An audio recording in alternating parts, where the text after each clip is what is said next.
आज के इस वीडियो में हम हेक्सावेयर टेक्नोलॉजीज के आईपीओ की बात करेंगे। इसके आईपीओ का सभी इन्वेस्टर्स काफी बेसब्री से इंतजार कर रहे हैं क्योंकि ये साल 2025 के मेगा आईपीओ में से एक है और इस आईपीओ में लगभग हर किसी को अलॉटमेंट मिलने वाला है। ये कंपनी बहुत ही खास है क्योंकि यह आईटी सेक्टर और एआई यानी आर्टिफिशियल इंटेलिजेंस के क्षेत्र में काम करती है। इस वीडियो में हम हेक्सावेयर टेक्नोलॉजीज के आईपीओ की सभी डिटेल्स को देखेंगे। ग्रे मार्केट प्रीमियम में इसके कितनी डिमांड चल रही है वो भी देखेंगे और उसके साथ साथ फाइनली इस आईपीओ में लिस्टिंग गेन के लिए अप्लाई करना है या लॉन्ग टर्म के लिए, इन सभी चीजों के बारे में बिल्कुल क्लियरली समझेंगे। यह आईपीओ पिछले 20 सालों में आईटी सेक्टर की किसी भी कंपनी का सबसे बड़ा आईपीओ है।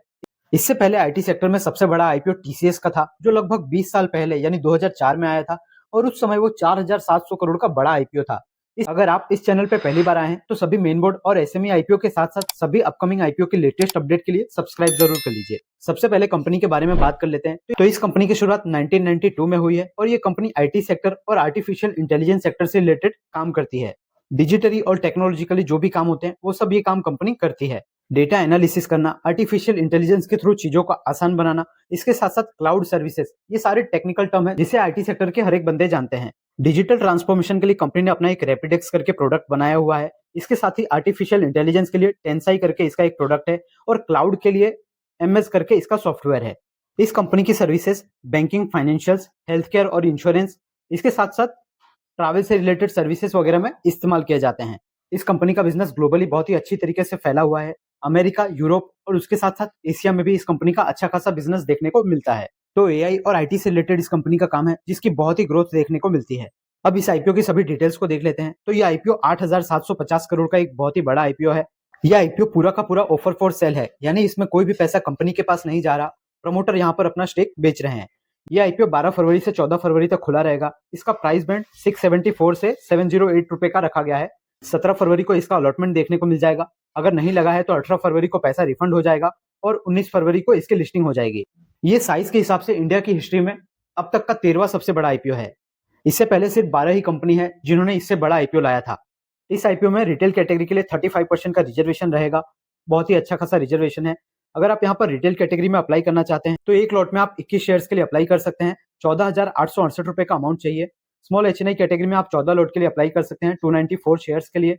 2,08,152 रुपए का अमाउंट चाहिए और बिग एचएनआई में 10 लाख से ज्यादा की अमाउंट चाहिए। इस आईपीओ में हेक्सावेयर टेक्नोलॉजीज के जो एम्प्लॉय है उनके लिए 67 रुपीज का डिस्काउंट रखा गया है। रिटेल कैटेगरी में इस आईपीओ में 20,38,606 लोगों को इसका अलॉटमेंट मिलेगा। स्मॉल एचएनआई कैटेगरी में 20,800 लोगों को इसका अलॉटमेंट मिलेगा और बिग एचएनआई में 41,604 लोगों को इसका अलॉटमेंट मिलने वाला है। तो इस आईपीओ में आपको अलॉटमेंट मिलने का काफी ज्यादा चांसेस है। रिटेल कैटेगरी में तो 80 से 90% चांसेस है कि आपको ये आईपीओ अलॉट होगा। इस कंपनी के जो प्रमोटर है उनकी अभी हिस्सेदारी 95% है। इस आईपीओ के बाद उनकी हिस्सेदारी कम होते हुए नजर आएगी। इस आईपीओ के प्रमोटर अभी सीए मैग्नम होल्डिंग्स है जो कि अमेरिका के कार्लाइल ग्रुप की एक कंपनी है। इस कंपनी के फाइनेंशियल्स को देखें तो इसके फाइनेंशियल्स में हमें हर साल बहुत ही अच्छा खासा ग्रोथ देखने को मिल रहा है। 2022 में इस कंपनी का रेवेन्यू 7,200 करोड़ के अराउंड था। वो 2023 में 9,200 करोड़ रुपए हो गया और 2024 में 10,400 करोड़ रुपए के आसपास कंपनी ने रेवेन्यू जनरेट किया है। कंपनी के प्रॉफिट में भी हर साल अच्छा खासा ग्रोथ देखने को मिल रहा है। 2022 में कंपनी 750 करोड़ का प्रॉफिट जनरेट किया, 2023 में 880 करोड़ रुपए और 2024 में लगभग 1,000 करोड़ का कंपनी ने नेट प्रॉफिट रिपोर्ट किया है। तो रेवेन्यू और प्रॉफिट में बहुत ही तगड़ा ग्रोथ देखने को मिल रहा है। और फाइनेंशियल ईयर 2025 की बात करें तो 2025 में सिर्फ 9 महीने के डेटा के हिसाब से ये कंपनी अभी तक 8,800 करोड़ रुपए का रेवेन्यू कर चुकी है और कंपनी अभी तक 853 करोड़ रुपए का प्रॉफिट जनरेट कर चुकी है।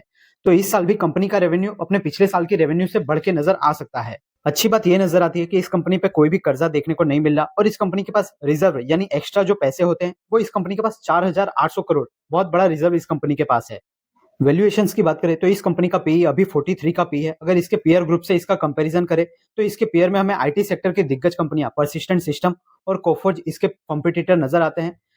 परसिस्टेंट अभी 73 के पी मल्टीपल पे तो कोफोर्ज अभी 50 के पी मल्टीपल पे ट्रेड कर रहा है। यानी इस कंपनी का वैल्यूएशंस अपनी पेयर कंपनियों से थोड़ा सा कम नजर आ रहा है। लिस्टिंग पे इन्वेस्टर्स को थोड़ा रिटर्न मिल सके ऐसा इस कंपनी ने कोशिश किया है और इस प्राइस बैंड के हिसाब से कंपनी का मार्केट कैपिटलाइजेशन 45,000 करोड़ का बनेगा। यानी ये कंपनी एक लार्ज कैप कंपनी रहेगी।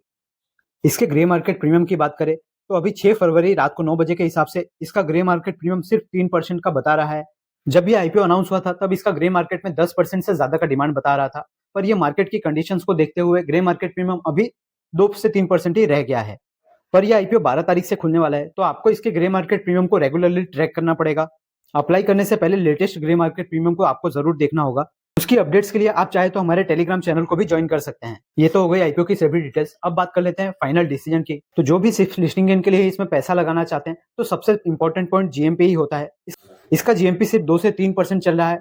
अगर मार्केट की कंडीशंस खराब होती है तो ये नेगेटिव में भी जा सकता है, और अगर कुछ अच्छा हो गया, मार्केट में अच्छा खासा बाउंस बैक आ गया, तो इस आईपीओ का जीएमपी बढ़ भी सकता है। लिस्टिंग के लिए अप्लाई करने वाले इन्वेस्टर्स को अभी इसमें कोई भी जल्दीबाजी नहीं करनी चाहिए।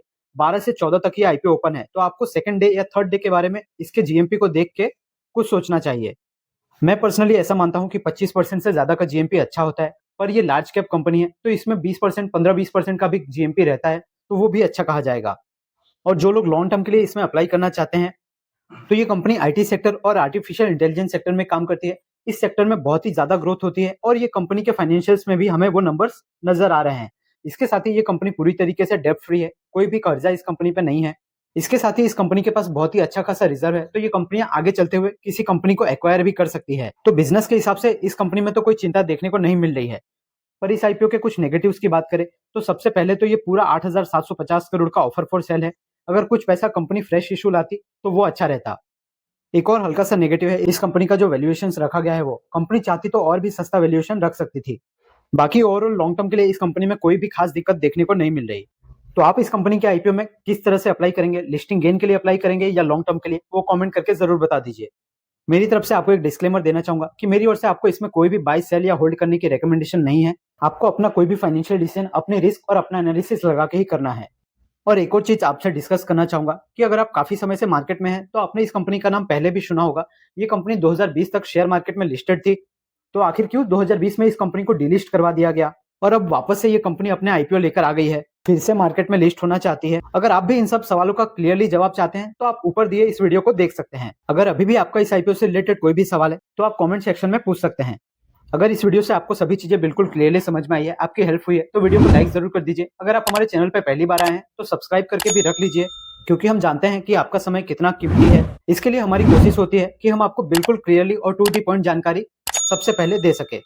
आप हमारे चैनल पे विजिट करके बाकी जो एसएमई कंपनियां हैं और मेन बोर्ड कंपनियां हैं, उनके आईपीओ का रिव्यू का वीडियो भी देख सकते हैं, और अपकमिंग कौन से आईपीओ आने वाले हैं उसका भी वीडियो आप हमारे चैनल पे देख सकते हैं। वीडियो के डिस्क्रिप्शन और चैनल के अबाउट सेक्शन में आपको हमारे टेलीग्राम चैनल का भी लिंक मिलेगा। सभी आईपीओ के लेटेस्ट जीएमपी, आईपीओ से रिलेटेड लेटेस्ट न्यूज, और किसी भी स्टॉक्स को ऑर्डर वगैरह मिल रहा है, तो उन सब की लेटेस्ट न्यूज जानने के लिए आप उसको भी ज्वाइन कर सकते हैं। हमारी फिर मुलाकात होगी अगली वीडियो में। तब तक के लिए याद रखिए, the more you learn the more you earn. Thank you.